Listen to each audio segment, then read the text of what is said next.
While Peter, Amy, and Antonio make their way down, I want to thank Peter again for his third premiere. We have 2 American premieres, and the Doc Thomas was a world premiere. I think the film played in Montreal, so I think Canada beat us by this much. But we are so honored, Peter, Amy, and Antonio, to be the home of your premieres of your films. Peter, Amy, and Antonio, they're all yours.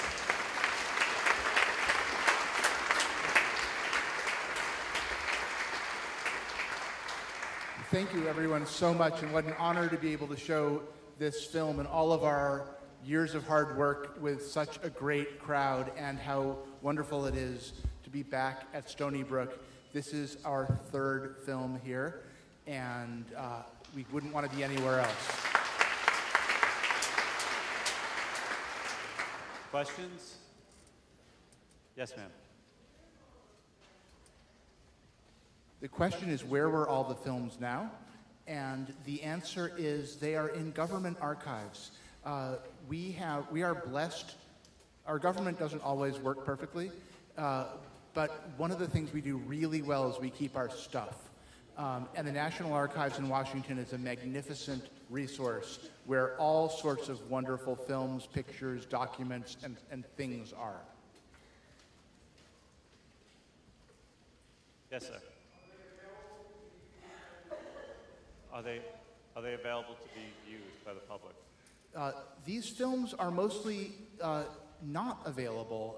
We are, as part of rolling out this movie, going to try to release these films in companion when this film comes out on DVD eventually, or we're hoping to also put out pristine new copies.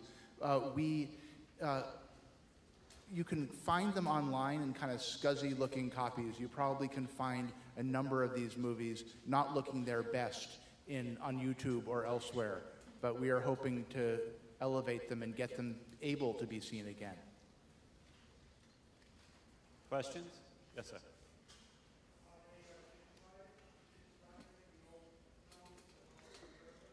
Are they digitizing the old films to help preserve? They are us, and the National Archives makes them available, and then filmmakers like us get lucky enough to be able to tell a story like this, in which we then digitize them. But the National Archives isn't digitizing its films, they're preserving them on film really, really well. So they keep the negatives, under a mountain somewhere. These films are being held onto as well as possible, and every time a filmmaker like us makes a copy of it, we deposit a digital copy of it at the National Archives. So by doing a film like this, we're actually helping with the preservation effort. Sir.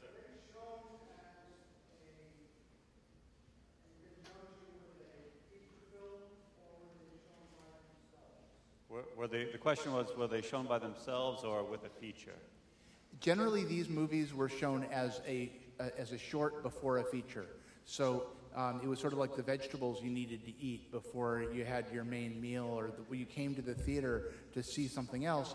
But one of the things that I found, Tony and I traveled throughout France and Germany talking to people that we uncovered who had seen these films as kids, and they miraculously, even though this is the short documentary before the feature film, we had, remember that? We had these folks in their 70s and 80s who remember going to the theater to see these movies. Yeah, and that comes through in the film beautifully.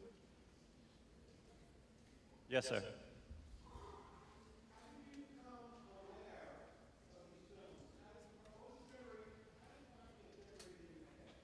How did you get started? How did you become aware of the films? So this film came to me in a circuitous manner. A wonderful German filmmaker named Antje Bommert, who lives in Berlin, wanted to make a film about American propaganda films. And in the course of researching a film about World War II American propaganda films, discovered this completely unknown series of films. No one's ever written a book about them. No one's ever written an article about them. They exist in archives, and no one's thought about them in 70 years.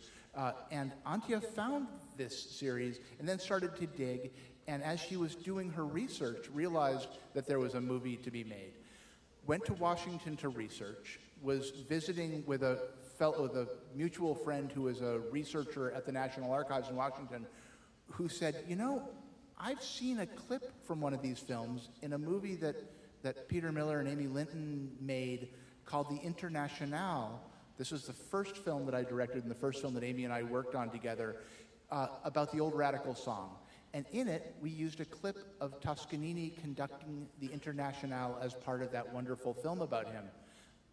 And she watched this film and said, I need an American director to make this movie about American propaganda films, and the guy who made this film is the one I want.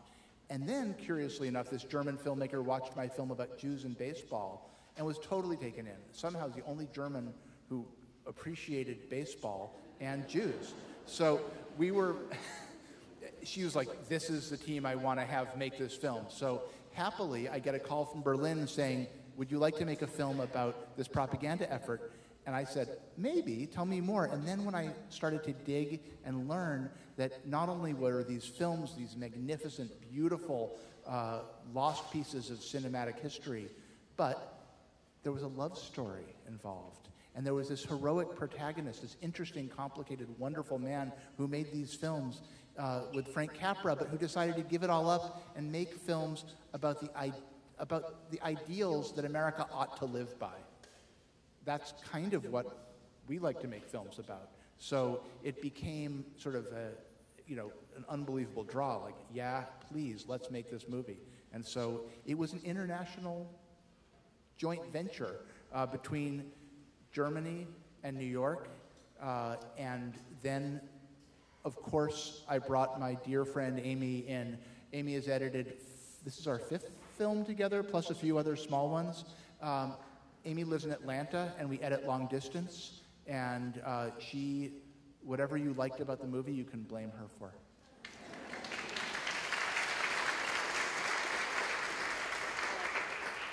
I have to give props to Britt Warner, who is our sound designer, who's also in Atlanta, and a lot of the actor voices you heard playing Faye and Robert, and some of the other voices were also Atlanta actors. And we had, our composers were German, so it was really, international. I got to go to Berlin and work with all of them. And then, of course, the icing on the cake was that John Lithgow volunteered to do the voiceover narration, and we got to work with him. And he is an unbelievably gifted and fabulous actor and a really good guy. And good friend of Vicki Riskin, too. How did John decide to get involved in the movie? John Lithgow and Vicki Riskin, who is Robert Riskin's daughter, is also a screenwriter, like her dad. And she wrote a screenplay that John Lithgow acted in 20 or 30 years ago, and while they were on location, became great friends and have been great friends ever since. So when we started thinking about who was going to narrate this film, she said, I think John Lithgow might be interested. And we said, okay. He's just the right voice for this film. It's just, and I think there's a great deal of goodwill that comes along with the Riskin family. Robert Riskin and Fay Wray are a fantastic, wonderful Hollywood story. They are a brilliant actor, brilliant screenwriter, and they're mensches. They're just this political and smart and talented, and it passed down through the generations. So we had a lot of wonderful goodwill around this film from that community. Yes, sir. I'm sorry? The question is, was there a comparable effort in the Pacific? These films were shown in the Pacific. But the dynamic of the war was different in the Pacific. We liberated countries little by little in Europe, and these films were shown days after France or Belgium or the Netherlands or even Germany were liberated.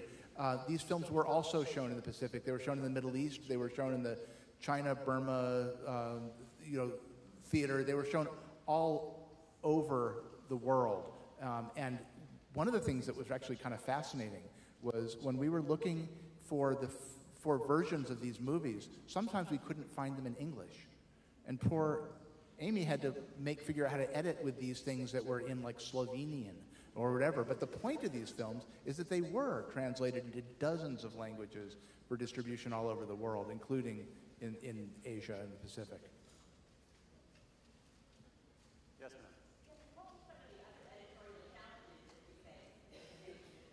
What were some more of the editorial challenges you faced making the film? Well, the quality of the films really varied, and trying to find the best qualities we could, best quality, and but I think instead of the challenges, the things that I really appreciated it the most were being able to see these films, which hardly anybody has ever seen, and analyze them, and pick out a shot here and a shot there, and I really appreciated them so much. Like you'd think a film about the Library of Congress, well, that's like, that's pretty boring, and that's like my favorite one because it's so beautiful the way it's shot. And then, the people that were involved with them, like the Cummington story had a composer named Aaron Copland, and there was one called Salute to France, and that was directed by Jean Renoir. So they had all these major league players working on these films, and it shows when you watch them. I remember when I started the project, and I invited Tony over to say, I had this idea for a film that these German people have taught, and we put up a copy of the Cummington story. And you looked at it, and you're like, whoa, what is this movie, and why have I never seen this before? Yeah, it doesn't really look like any documentary I've ever seen. It's so incredibly well shot from the very first frame. It's a beautiful, beautiful film. And we got to return to Cummington, Massachusetts, where it was all made, and walk those streets and talk to people, and it still resonates in that town. What was your favorite film and your favorite film? I didn't see all of them, but the Cummington story was my favorite of the ones that I did see.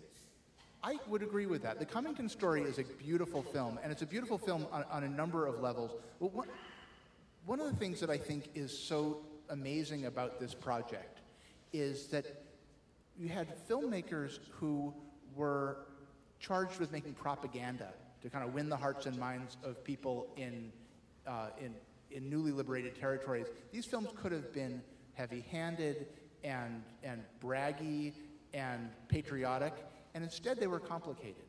And what's great, there's a film called Tuesdays in November, which was made by, was that Joseph von Stern? No, that was John Houseman's film.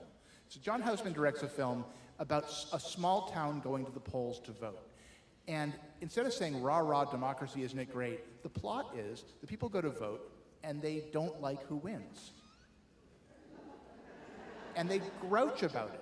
And then they live with it. And then they vote again, and they get, some people are happy and some people are unhappy. And here's this movie about democracy that's really accurate. Democracy is a mess. Democracy, you don't always get what you want.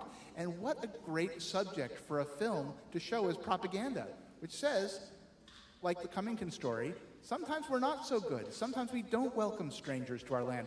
And I look at our society right now and say, we're not always living up, boy, are we not always living up to what we should be doing in this country. We should be welcoming in refugees and strangers and immigrants.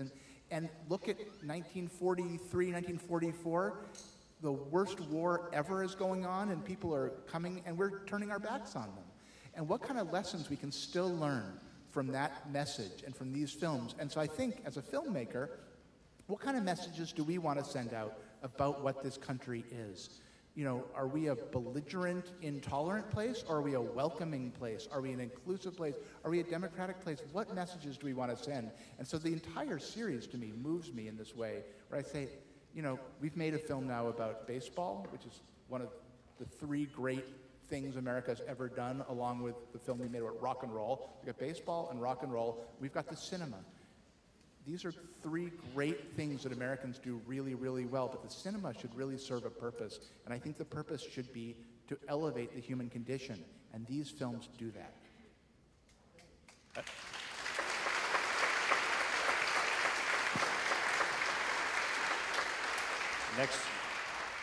Next question from Twitter is what's happening for the future of the film, and what project are you working on next?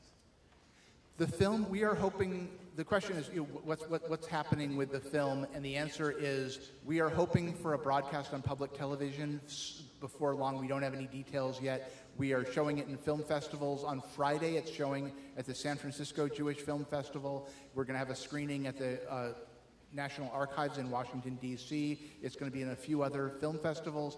And we're hoping it will get seen far and wide, but that's still a work in progress. And as for the next films, Amy and I have been working on a series of short films for the New York City Department of Education about visionary educators. I'm working on a film about the palliative care movement in medicine. We are developing a film about a wonderful music producer named Tom Wilson, who produced the first albums for people like Bob Dylan, Going Electric, Simon and Garfunkel, The Mothers of Invention, The Velvet Underground, Cecil Taylor, Sun Ra. Great story. But all of these films require, the hardest thing about making documentaries is paying for the darn things. So if anybody here has a load of cash and wants to sponsor documentary makers, come see us.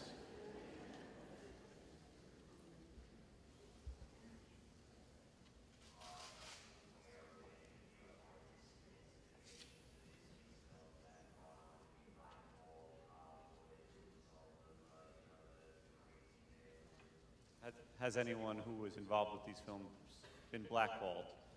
A number of the people who worked on these films were far left of center, and some of them, Irving Lerner, who directed the autobiography of the Jeep, was blacklisted, and a number of other folks who were involved in these were either blacklisted or had a very hard time getting work during that dark, miserable time. John Cromwell, who directed Watchtower Over Tomorrow, who's James Cromwell's father, he was blacklisted.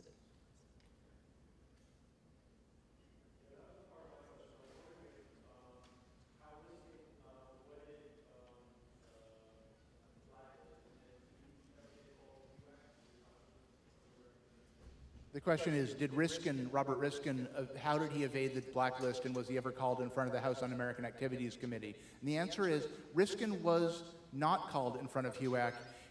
Riskin was a liberal, and he somehow managed never to be a part of an organization that got him in hot water that way. A number of his colleagues on this project were called in front of HUAC, were unable to work. Riskin was not. We have time for one more question. Yes, sir.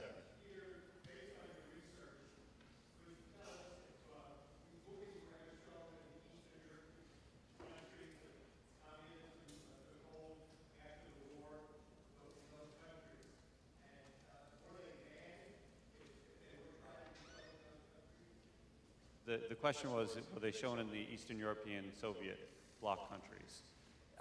There were some of these movies stuck around for a few years during the early years of what they called cultural diplomacy, where the U.S. Information Agency would show portraits of America or things. 2 or 3 or 4 of the films stayed in circulation for a while. And I honestly don't know the answer of how they were received. But these are films that I think in some ways could go down easy in many contexts. But because the nature of American politics shifted so rapidly after the war, movies, open-minded, liberal-minded movies that promoted this kind of pluralistic, self-reflective thought weren't really in fashion. And so they were stuck on a high shelf. They weren't banned. Though I will tell you one thing, which, going back to the Toscanini film, from which we took an excerpt of the great anthem, the Internationale, for our first movie.